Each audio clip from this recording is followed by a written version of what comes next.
sifat buat, nak buat, kena ada niat. Tapi kalau amal nak bersifat tinggal, tak perlu buat. Tinggal benda haram, tak perlu niat. Tak perlu niat. Ataupun nak membersihkan kotoran, tak perlu niat. Nak tanya tuan puan, tuan puan ambil wudu ada niat tak? Ada niat. Tuan puan basuh baju ada niat? Tak ada. Sebab nak buang kotoran. Tuan puan istinja ada niat? Saja aku basuh kencing kerana Allah. Tak ada. Tak pernah ke ada? Tapi wudu ada niat. Sebab wudu dia nak buat. Semayang ada niat. Tapi buang air kecil, nak istinja, nak buang kotoran, dia tak perlu niat.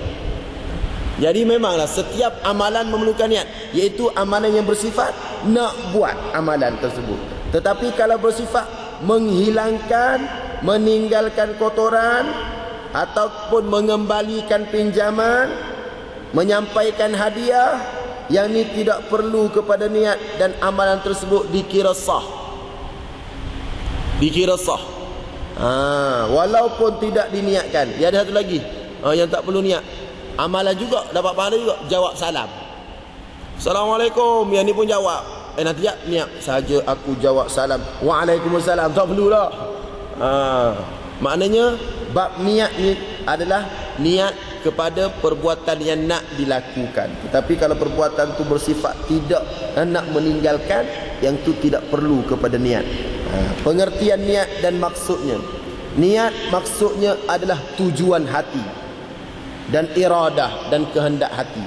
Mana tujuan hati nak buat, itu adalah niat. Sebab itulah tidak perlu ada was-was dalam niat. Tidak perlu ada was-was dalam niat. Kerana apa? Kerana kita, bila kita nak buat sesuatu, dah ada niat. Cuma nak memperelokkan lagi, kita lintaskan dalam hati kita ketika perbuatan itu mula-mula dilakukan. Baik. Orang nak semayang, datang duduk dalam saf, angkat tangan, Allahu Akbar. Apakah tujuan dia buat macam tu? Sebab nak semayang, betul tak? Habis apa susah sangat ni niat? Kalau orang kat kampung saya tu ada seorang hamba Allah ni, ditimpa satu penyakit, dia panggil penyakit was-was yang teruk. Dia ambil wuduk pukul 7 tu, ambil wuduk dah. Ambil wuduk pukul 7 tu tak selesai-selesai, sehingga imam baca lakum dinukum waliyadin, baru boleh niat basuh muka. Baru boleh niat basuh muka, basuh tangan, sapu kepala, basuh kaki. Cepat-cepat dia pergi Allahu Akbar. Tak masuk niat takbir pula, geleng kepala. Sebab apa? Tak dapat rakaat tersebut. Kesian orang yang kena penyakit sebegini. Sebenarnya orang yang kena penyakit sebegini diganggu oleh syaitan yang bernama Walhan dan Khinzib. Setan yang kacau benda ni ada 2 ekor nama. Walhan, satu lagi Khinzib. Tuan-puan dah belajar nama-nama syaitan 2 minggu lepas. Ada Dasim, ada Zaknabur. Ni ada tambah lagi 2 ekor setan. Yang pertama apa nama? Walhan. Yang kedua Khinzib. Bukan khinzir. Yang tu lain khinzir. Khinzib dengan bak. Jadi saya nak cerita 2 ekor ni tugas dia pegawai kacau orang semayang dengan wudu. Memang tu tugas dia. Jadi bila kita layan dia, maka kenalah penyakit was-was. Wa na'udzubillahi min dzalik. Jadi kita harap bila kita faham konsep niat, bila kita datang duduk dalam saf, apa niat kita? Niat kita nak semayang, okey, cantik lepas tu lintaskanlah hati nak semayang, cukup kan? Wudu, duduk dekat kalah, duduk dekat kolah, duduk basuh tangan, nak buat apa? Nak wudu lah tu, niat apa lagi? Jadi benda ni cukup senang. Tapi orang kita sebab belajar banyak sangat, jadi pening dengan bab niat. Baru ni ada seorang hamba Allah datang jumpa saya, Ustaz, semayang saya sah ke tak sah Ustaz? Saya kata, kenapa? Saya dengar Ustaz ngajar kat masjid, niat ini ada 3, dia kata dalam semayang. Yang pertama muqaranah tauzi'iyah, muqaranah kamaliyah, muqaranah urfiyah. Saya kata, siapa ajar tu? Dia kata ada seorang ustaz, Masya Allah, ustaz tu ajar sebab awak menyebabkan awak jadi apa? Jadi was-was. Saya belajar 3 muqaranah. Muqaranah tauzi'iyah tu maksud dia apa? Muqaranah kamaliyah tu maksud dia apa? Muqaranah urfiyah maksud dia apa? Kalau awak belajar, awak tak faham, awak akan jadi was-was. Muqaranah ni maksud dia ketika kita takbir. Muqaranah kamaliyah tu maksud dia saja aku semayang fardu subuh tu kita dapat bayangkan seluruh perbuatan semayang, mula takbir sampai salam tu semua masuk, sempurna kamaliyah, sempurna masuk hati kita. Memang tak dapat buat lah. Yang kedua muqaranah tauzi'iyah. Muqaranah tauzi'iyah ni orang Kelantan kata tauzi' hece. Orang Kelantan kata hece, dia letak dekat Allah saja aku semayang. Ak fardu bar zuhur. Dia buat sikit-sikit gitu. Yang ni pun ditolak sebahagian ulama fiqh. Yang diterima Allah, dalam Allah aja kita niat. Jadi ustaz saya niat sebelum ni tak tahulah macam mana, saya pun tak tahu. Saya kata sembahyang awak dah sah. Ini khilaf ulama. Ada sebahagian ulama kata kena ikut kaedah ni, ada sebahagian ulama kata tak perlu ikut kaedah ni. Jadi bila ustaz datang ajar benda tu, dia rasa dia tak betul, dia rasa semaya dia 40 tahun tak sah, pening dia. Datang jumpa saya kata tak, semaya awak sah, jangan bimbang. Kerana apa? Kerana awak dah ada niat. Jadi rupanya belajar banyak sangat kadang-kadang jadi pening pula bab niat ni. Perbahasan niat menyebabkan seorang itu jadi pening.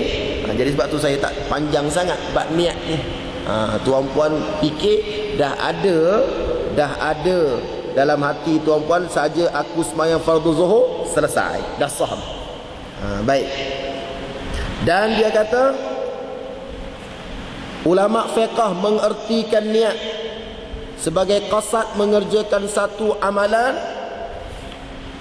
dengan melakukannya, dan tempat niat itu adalah dalam hati. Habis ustaz usalli itu kat mulut, itu bukan niat, itu lafaz niat. Sama juga nawaitu sauma ghadin, itu bukan niat, itu lafaz niat. Cuma orang Melayu ni bila dia lafaz niat, lafaz dengan bahasa Arab, niat dengan bahasa Melayu. Gitu kan?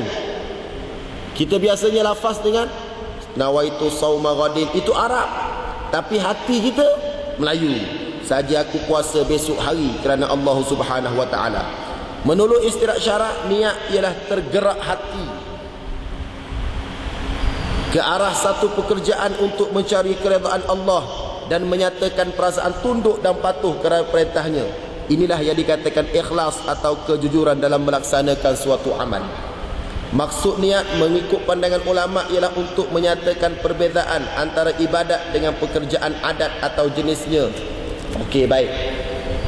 Tujuan niat. Kenapakah perlu adanya niat? Yang pertama, untuk membezakan antara ibadat dengan adat. Nak beza mana satu ibadat, mana satu adat, maka ada niat. Contoh, mandi. Mandi ni ada mandi adat, mandi biasa, ada mandi ibadat. Mandi adat yang kita mandi hari-hari. Mandi ibadat bila ada niat, saja aku ngangkat hadas besar, ibadat tu. Jadi ibadat tu. Ataupun mandi sunat, saja aku mandi sunat nak pergi sembahyang fardu Jumaat, saja aku mandi sunat raya-raya. Mandi asal mandi adat jadi mandi ibadat. Kerana apa? Kerana ada niat. Tuan-puan duduk dalam masjid ni, duduk biasa tak dapat pahala. Kalau tuan-puan niat aku iktikaf, dapat pahala. Sebab beza antara duduk biasa dengan duduk ibadat. Itu yang pertama, membezakan antara sesuatu adat atau ibadat. Yang ni yang ramai orang rugi. Bagi orang yang tak niat ketika pergi kerja, pergi kerja dia tak niat apa-apa, maka dia akan dapat apa yang dia kejar kat kerja tu. Contoh, saya cikgu, pergi ngajar biasa je. kemudian dapat gaji, saya akan dapat gaji sahaja, pahala saya tak dapat, sebab perbuatan saya tidak dianggap ibadat. Sebab itulah di sekolah saya tu dia tampal besar-besar di pagar, niat datang sekolah. Saja aku datang sekolah kerana Allah Subhanahu Wa Taala untuk mengajar. Maknanya ada niat, ada lintasan hati sebegitu. Kadang-kadang kita lupa, kadang-kadang lupa. Baik. Sebab itulah saya belajar dulu, guru saya sekarang Timbalan Mufti Negeri Kelantan. Dalam perhimpunan pelajar, setiap kali berhimpun dia akan kata, pelajar-pelajar, kita baharukan niat kita pada hari ini. Datang sekolah nak ilmu, datang sekolah kerana Allah Ta'ala.